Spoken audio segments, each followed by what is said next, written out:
माझा नमस्कार. माझे नाव करण गोरख खांडे. आज मी हा डीजे बनवला आहे. या डीजेतून आपल्याला काय भेटतं आणि काय नाही भेटत ते मी सांगतो. ते तुम्ही शांतचित्तेने ऐका. समजा आपल्या गावातली आज जत्रा आहे, पण घरी खर्चायला पैसेच नाहीत आणि आता खूप आहे रानामध्ये. आता धान्य मोठ्याले धान्य लावायची गरज आहे. बाजरी, ज्वारी, गहू त्याच्यासाठी आपल्यापाशी 1 रुपया उरत नाही.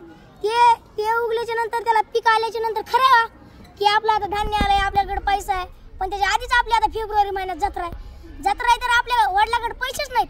तर मग काय, जत्रात गेलं की समजा आता मुलांची लई इच्छा आहे, मला डीजेच पाहिजे, तर वडील काय करणार, बाळा पैसेच नाहीत, तर मुलगा काय रडत बसणार. तर काय करावा, वडिलाला कळणारच नाही. बाळा तू घरी चल, मी तुला काहीतरी करून देतो. आणि बाळाला म्हणणार तू अर्धा दिमाग लाव आणि मी अर्धा दिमाग लावतो, असं त्याचे वडील म्हणणार. आणि असं मीच आज असाच करून एक डीजे बनवला आहे. ह्या डीजेतून बघा, आता मला गाडीची काही चिंता नाही. आता ह्याच्यातून मी आता मोबाईलवर आता गाणे कनेक्टेड करून आता आपण वाजूया. चला आता केलं कनेक्ट.